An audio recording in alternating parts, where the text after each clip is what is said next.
This is a game of sorcery played at Lucky Lab Brewery in Portland, Oregon. And the decks featured here are demo decks that I created, and they are 3612 configuration, the same as a standard pre-con deck. I'll leave a link to the deck lists down in the description of this video. These decks are made out of ordinary only cards, basically making them pauper decks. So the idea here was to create some demo decks that would allow players easy entry into the game to try out using a lot of bulk cards from Beta and Arthurian Legends.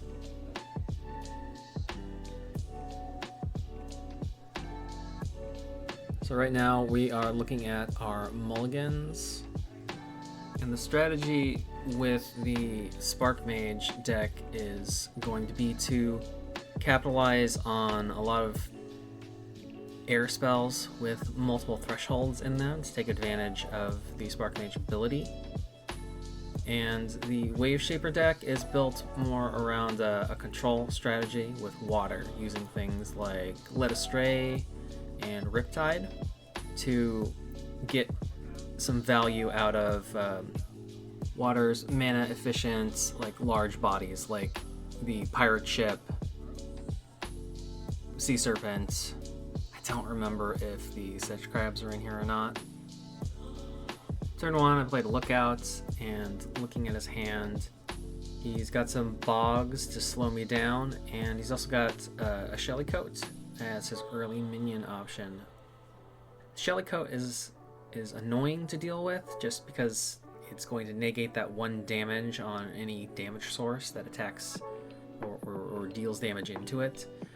So effectively you have to deal 3 points of damage at a single time natively to remove it.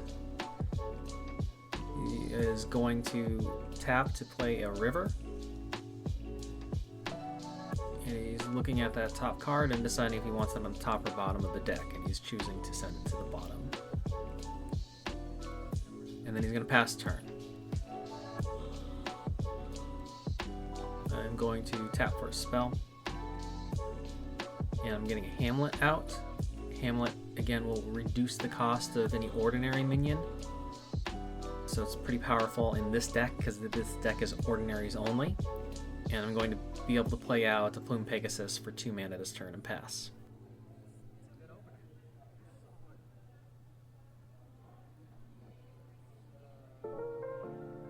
Waveshaper is looking at his options, probably going to play his Sight.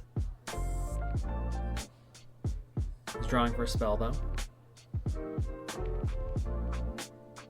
And again, we know he has those bogs in hand, so it's likely we see a bog. Yeah, turn 2 bog come out to freeze up the Pegasus to stall out and buy him another turn. And then we know he also has the Shellycoat in his hand, so I would imagine that is going to be the turn 2 play here before he passes turn. He's looking at his options. It looks like he drew a Shameless Squire into his hand at some point as well. Yep, there's the Shellycoat. And then pass turn.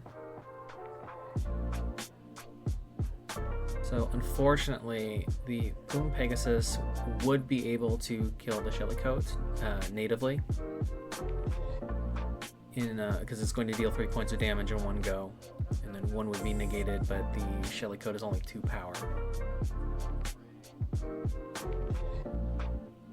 I'm going to tap for a Sight. It's going to be a Lone Tower. That is 4 mana for turn. And with the 4 mana, I can't take advantage of the extra, but I'm going to play a Weightless Squire. And then pass turn. The Pegasus is stuck where it is because of the bog. That effect will last until the beginning of the Waveshaper's next turn here. So now the Waveshaper untaps, choosing to draw a Sight for turn.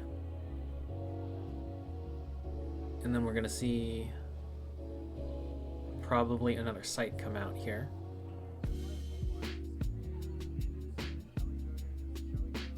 The Waveshaper's ability does allow it to tap down all minions on a site and then flood it, and then those minions don't untap for the next turn. So there's a lot of stalling and control action involved with that. The problem is that it requires tapping, and playing a site also requires tapping. So early game, it is hard to do that with the Waveshaper because you have to establish your mana base.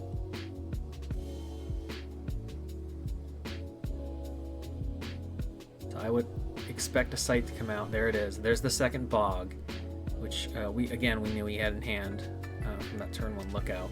And he's going to choose the hamlet again, where the Plume Pegasus is. And then he's going to play a Shameless Squire, which is going to tap down and drop that lance. But I don't know if that was the optimal play. I mean, ideally he would be able to have a follow-up with another minion to come in and grab the lance after it had dropped to the site. But as it is right now, on my turn here, I can just pick it back up. So he's not really getting the value of that ability from the Squire. He does get the Squire body down with the lance on it. I played another Hamlet for my 4th site. That's going to give me 4 mana, 2 air threshold, and I think that fixes me for for thresholds for this deck. This is a mono air deck. And at the ordinary level, I believe that all spells are just going to be 2 threshold or less. I'm going to choose to immediately Lightning Bolt the Squire to kill it, force it to drop the lance onto the bog, and then I'm going to move my Weightless Squire up and pick up the lance. It's a pretty good board state that I've found myself in. So I have the Pegasus, which is 3 power.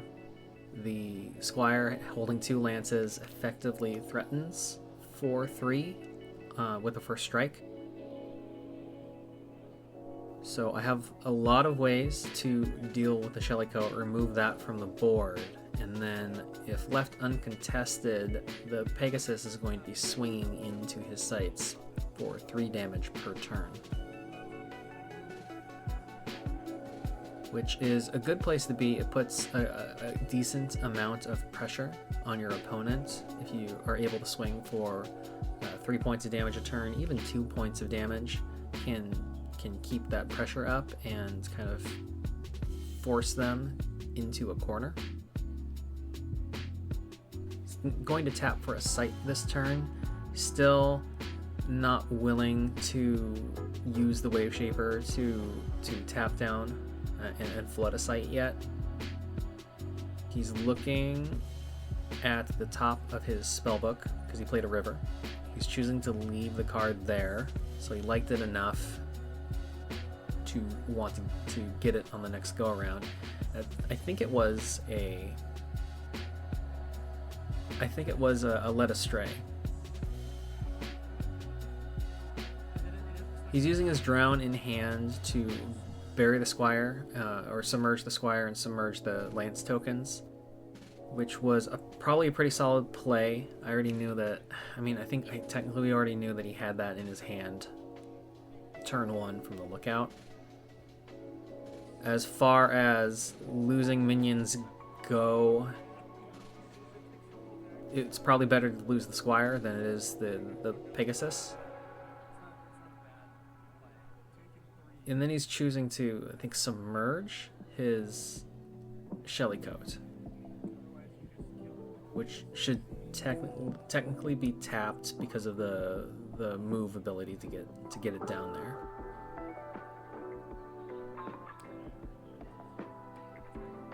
I'm going to fly in and attack with the Pegasus for 3.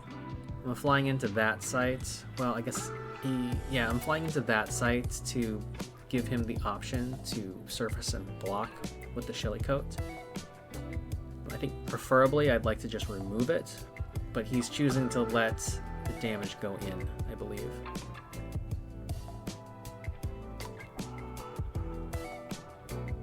And at this point, I think his plan with the Shelly Coat was he wanted to submerge it so he can get over to the lances and then pick up the lances and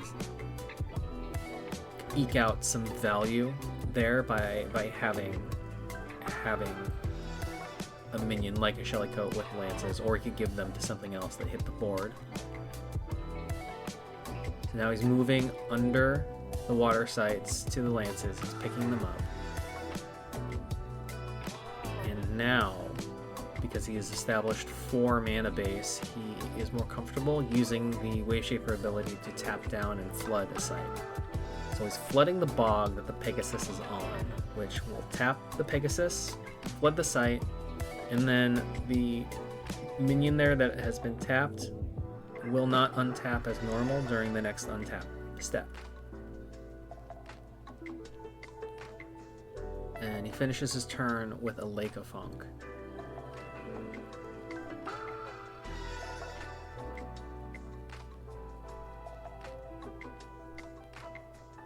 And he finishes his turn with a Lake of Funk.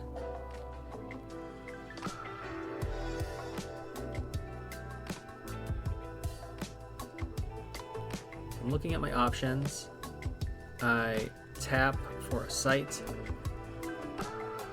It is a Treetop Hideout. And 2 mana to Lightning Bolt the Affonk to just get rid of it. I didn't want to have to deal with the lethal on it, potentially. Or in general, just having the 3 body there was going to be difficult.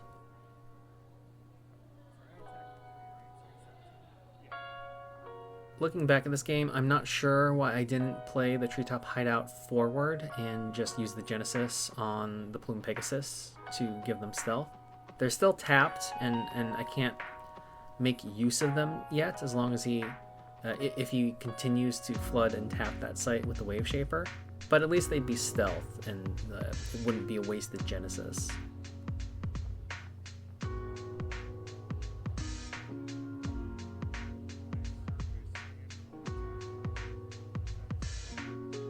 Waveshaper's weighing his options.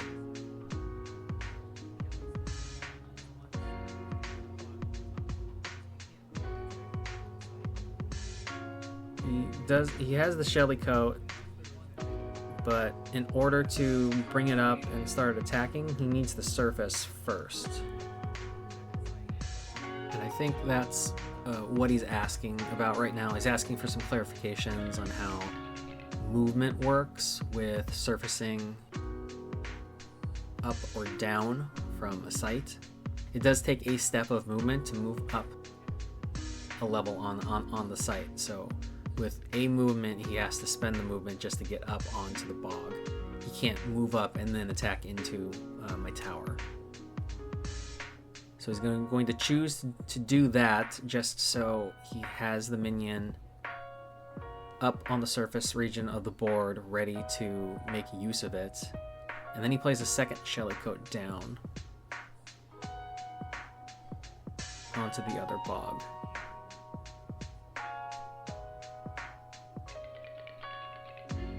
So now I have 2 Shelly Coats I need to deal with here. And again, I have to deal 3 points of damage from a single damage source. Otherwise, the Shelly Coats are going to reduce down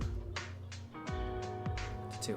I guess you could split it out other ways. It's just you have to deal a minimum of 2 points of damage just to deal 1 point of damage to the Shelly Coat with their ability.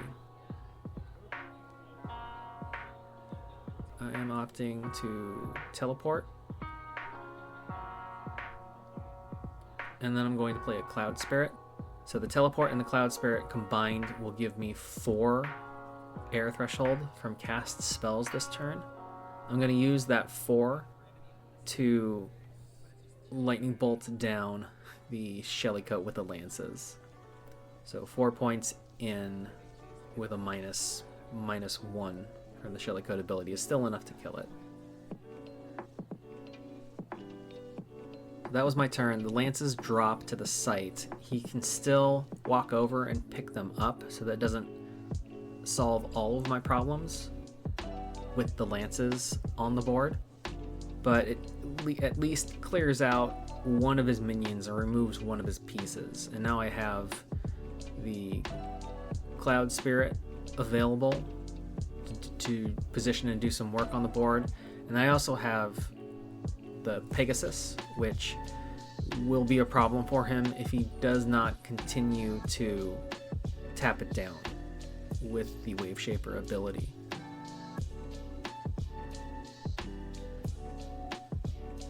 I'm going to draw a spell for turn.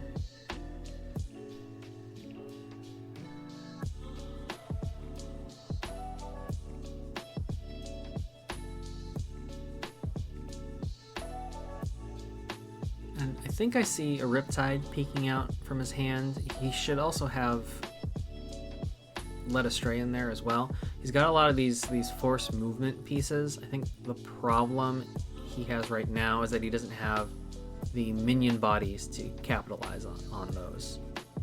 So if he had, say, like a sea serpent or a pirate ship, he could force my Sparkmage up and then start attacking the Sparkmage for damage. And you know, a pirate ship is a power 5, so that's swinging for 5. A sea serpent is swinging for 4. That's a lot of potential damage that you can get in from a move like that. He's going to move over with the Shillicoat to pick up the lances, which makes sense. You can't leave the lances up for grabs like that. And he is using the Waveshaper ability to tap down and flood the site that the Cloud Spirit is on. So on my next turn, the Pegasus will finally be able to untap.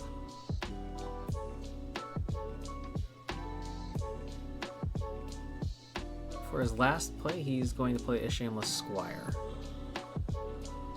to generate another lance. He can't really take advantage of the Squire's ability.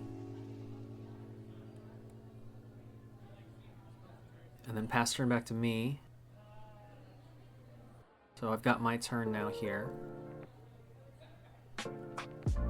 I believe I have a lot of cards in my hand right now to power up my Sparkmage ability. So I think that's what I'm going to do. I'm going to cast an Arc Lightning and deal 4 damage to the Shillicoat, which is enough to kill it and force it to drop the lances. And then I am going to, I believe, activate the Sparkmage ability to deal 3 points of damage, or 2 points of damage, excuse me, to the Squire to drop that. And now there are 3 lances sitting on that site, and the Pegasus will move over and pick all 3 lances up. So that was a pretty devastating 2-for-1 with the Arc Lightning and the Sparkmage ability to remove all of his minions on the board and then scoop up those lances. And yeah, we were amused when we were playing the game, just because that is a pile of lances. That's a lot in one site, in one place.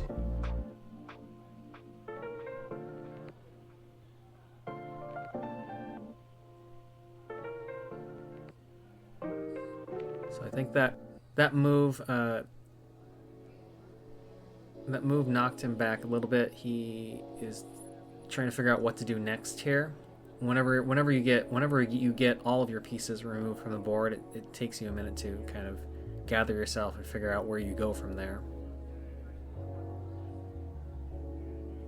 He's going to choose to tap down the Pegasus.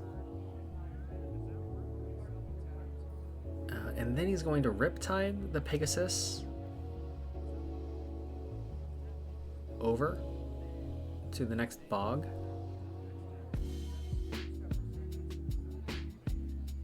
I think he's looking at the Waveshaper ability, and he's just double checking to make sure that the Pegasus would still stay tapped until his next turn if it leaves the flooded site. And we look at the card, and I think it does. So he goes ahead with that Riptide. I think he mostly did that just to draw the card. And he's going to play a Sedge Crab down for 1, which is a pretty good position for it, just because the Sedge Crab is locked into moving horizontally only. And right now it is able to breeze across all 3 of his water sites there.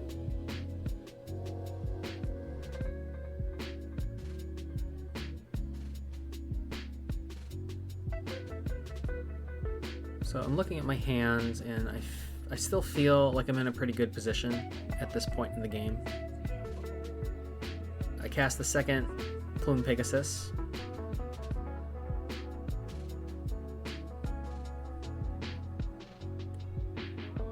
And then I play a Midnight Rogue. And that's going to give me 2. It's only going to give me 2 threshold. I asked to rewind that really quick because it made sense in my mind when I was looking at my hand. But I play a Cloud Spirit instead of the Rogue to get 3 air threshold cast for the turn in order to kill the Sedge Crab. And then I move in and attack for 2 points on the site with the Cloud Spirit.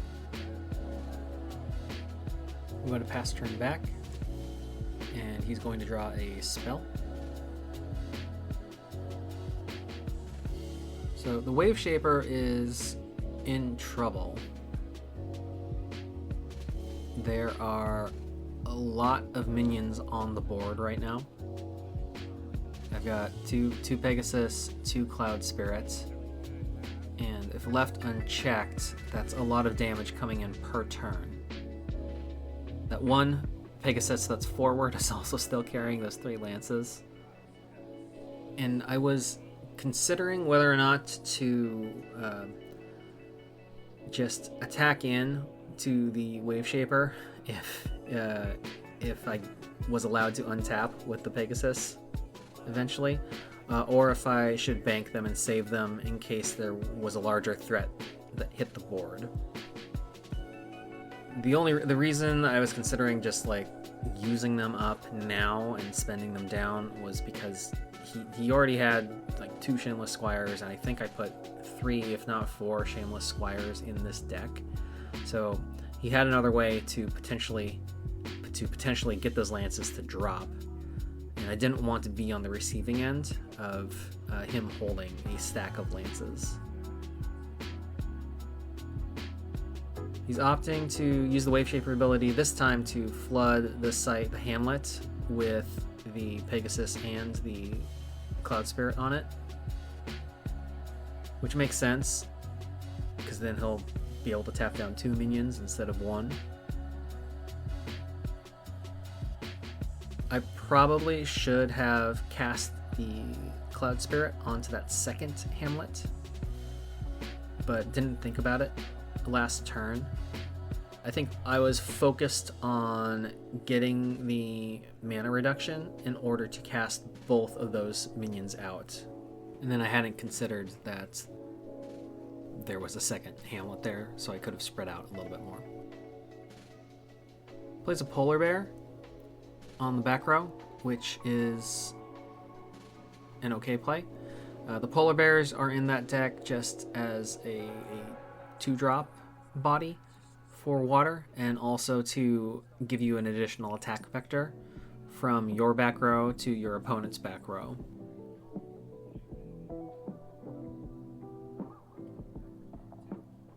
So I'm attacking in for 2 with the Cloud Spirit.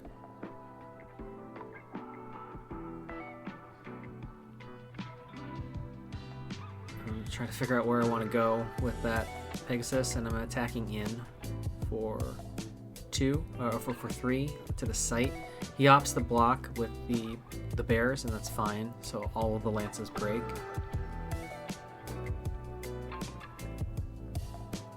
And then I play the Midnight Rogue out and a Spectral Stalker into the void next to his home square.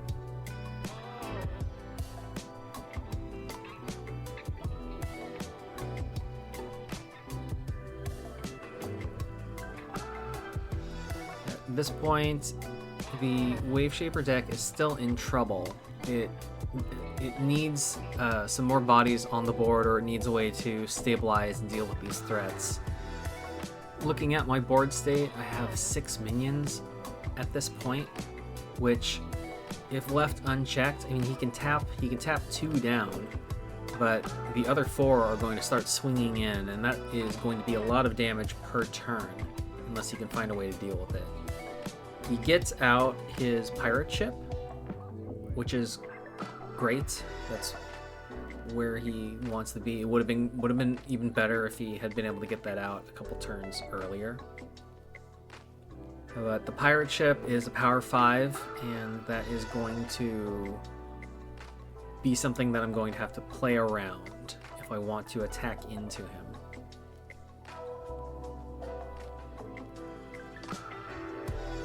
Where it is right now, the pirate ship is in a pretty good defensive positioning. But I play the roaming monster to the far right there. I attack in to that river site with the Cloud Spirit for 2 points of damage, so the pirate ship cannot defend.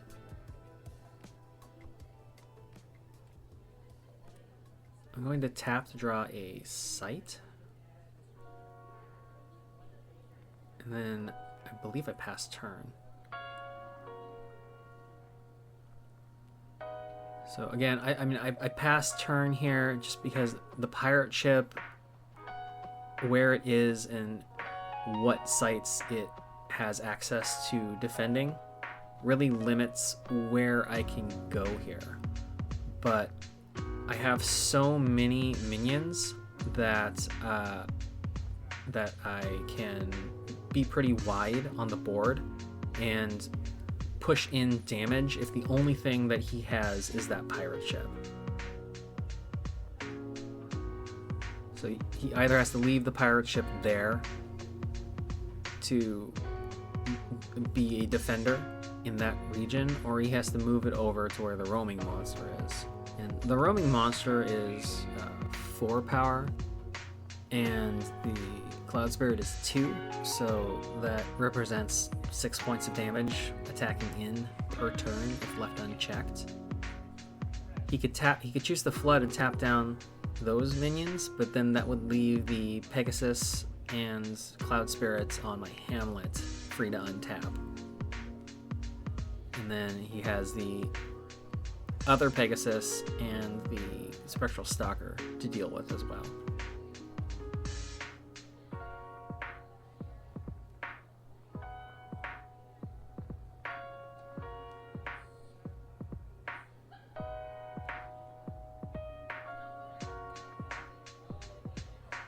Just taking a look at his options. It's a tough position to be in when you are really just like outbodied on the board here. I mean, I have 7 minions on the board at this point. He's gonna force a Riptide with a roaming monster over, and then he's going to attack in to kill the roaming monster. But I think he forgot that I had the rogue there, and the rogue will just defend.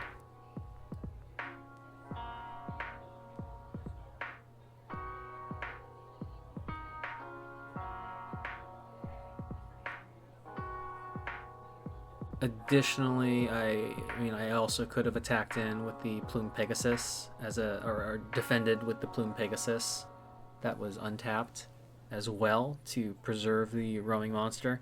It was a good idea to use the pirate ship to remove the monster, there just were too many defenders available in that area.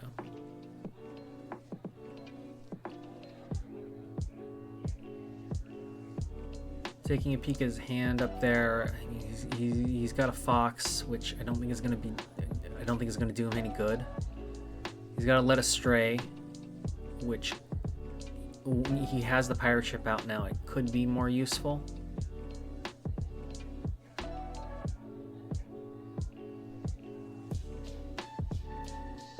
And he's going to play the fox out and then pass turn.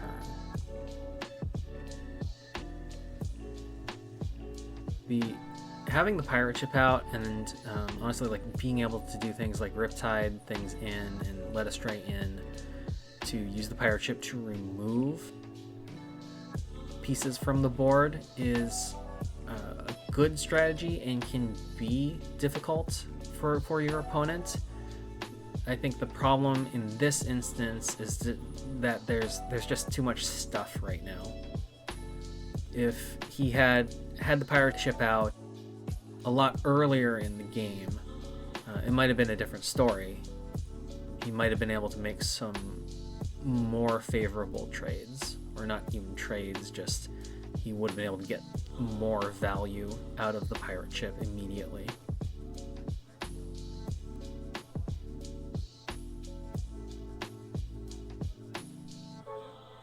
So I'm attacking in with the Pegasus. I believe the target was the pirate ship, and then he's opting to block with the fox. And then I might make a mistake of putting the Pegasus into the cemetery, which we discuss in a second here. And then I bring the Pegasus back, because the fox only did 1 point of damage to it. It wouldn't have been enough to kill it. The roaming monster is going to, and at this point I think I'm debating whether or not I want to attack the pirate ship or attack a site. And so I move and attack a site to get 4 more points in on the board. I move the Spectral Stalker in and attack that site to get 2 more points. 2 more points from the Cloud Spirit to bring him to 3. And then I'm tapping to play a Treetop Hideout to give my roaming monster stealth, which will give it some protection against the pirate ship. And the rest of my minions, the Pegasus and the Cloud Spirit, are airborne, which the pirate ship cannot interact with.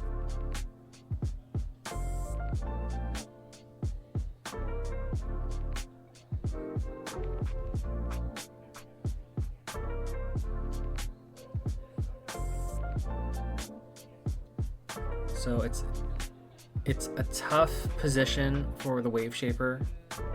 They are probably going to door on my next turn here, and I'm not sure if they have any of the pieces that they need to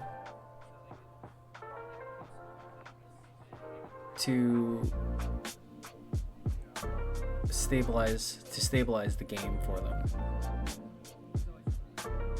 I almost want to say it would have been a better play with the Riptide before to Riptide forward the Sparkmage and at least maybe try to swing in the Sparkmage.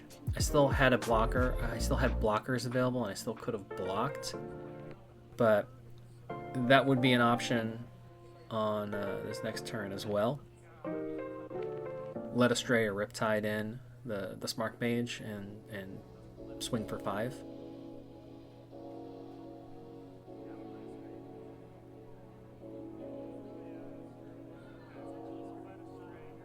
Which I think is, it's what he's deciding to do, because that's probably the best option out of what he has available to him right now.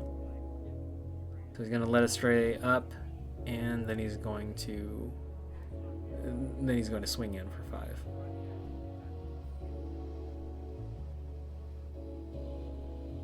Which was a solid strategy, and honestly, like, if he had been able to fire that off earlier in the game, he would have been in a better position, because swinging for 5, being able to keep swinging for 5 per turn onto my avatar makes it real difficult.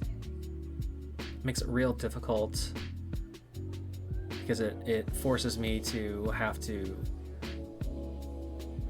come up with options to block or take that damage, and you can only take so many 5-point damage hits to the face.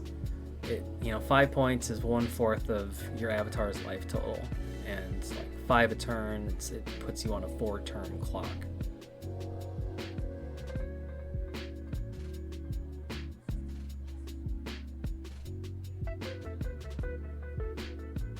So I'm gonna go ahead and untap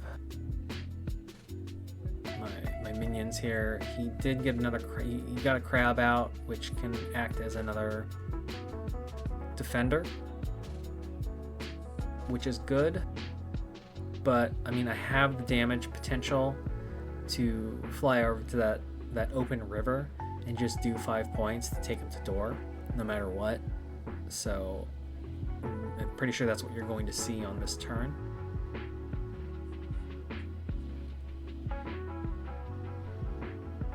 You're going to see 5 to door, and then if he can't deal with or get away from the roaming monster, next turn that's going to threaten the death blow.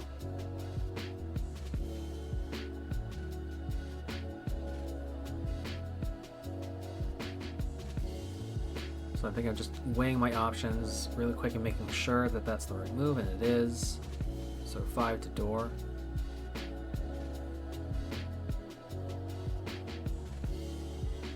And then I'm going to move the Sparkmage on top of him so he can't, just to make it more difficult for him to get away.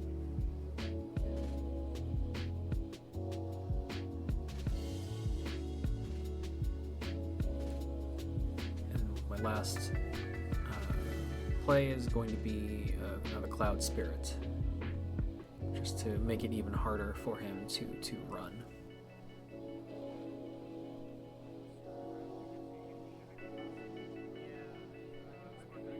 At this point, I think the writing's on the wall. I mean, he has a Sea Serpent. It is a blocker. It's not going to be enough blockers to prevent the final point of damage here from me tagging him. So he concedes.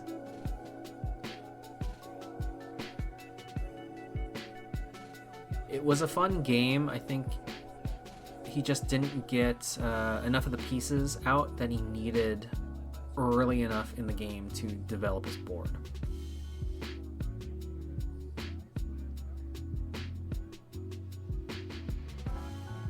Thanks for watching, and we'll see you in the next one.